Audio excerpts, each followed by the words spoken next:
Our devotional today is from the Gospel of Mathew, chapter 25, verses 14 to 22. For the kingdom of heaven is like a man traveling to a far country, who called his own servants and delivered his goods to them. And to one he gave 5 talents, to another 2, and to another 1, to each according to his own ability. And immediately he went on a journey. Then he who had received the 5 talents went and traded with them, and made another 5 talents. And likewise, he who had received 2 gained 2 more also. But he who had received 1 went and dug in the ground and hid his Lord's money. After a long time the Lord of those servants came and settled accounts with them. So he who had received 5 talents came and brought 5 other talents, saying, Lord, you delivered to me 5 talents. Look, I have gained 5 more talents besides them. His Lord said to him, Well done, good and faithful servant. You were faithful over a few things. I will make you ruler over many things. Enter into the joy of your Lord. Amen. In this parable of talents, Jesus gave us powerful lessons about the stewardship of our unique gifts. God has given each one of us a valuable gift. Although we all receive different talents, yet each one has a significant talent.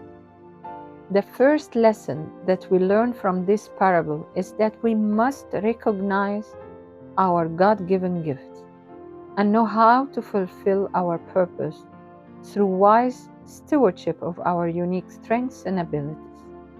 These different gifts could be either a spiritual gift or a personal skill. When we read the story, we see that the first 2 servants wisely invested and doubled their portion. The third servant hid his in fear, safeguarded it without attempting any growth. When the master returned, he praised and rewarded the proactive servants, but rebuked the third, emphasizing that we are expected to use our gifts with purpose and intention. We must know that anything given to us by God to manage can be considered a talent. This understanding of talents applies to all aspects of our lives, from personal growth to career development. The challenge for each of us is to recognize our talents and view them with gratitude rather than compare them to others.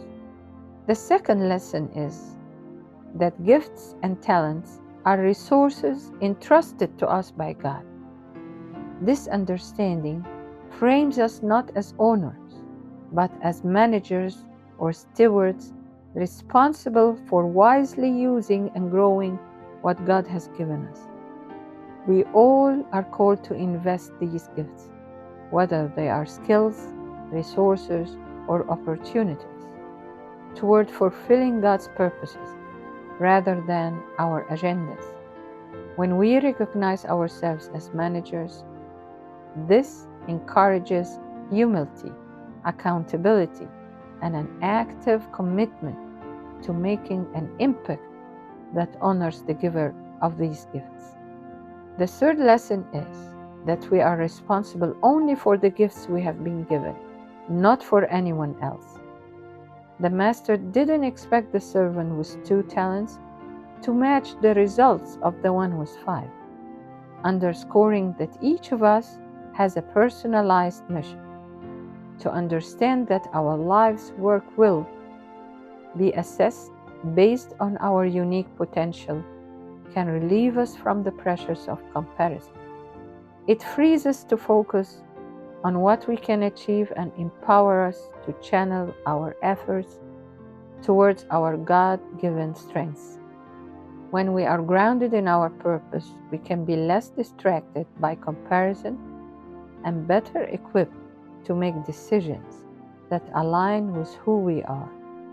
The fourth lesson of this parable is that each one of us has a call to serve the Lord with our talents and not to fear and hide our talents.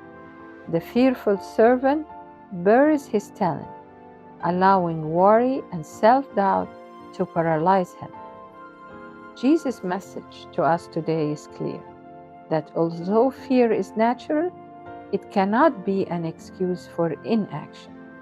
True stewardship requires us to manage fear and trust in the one who sends us.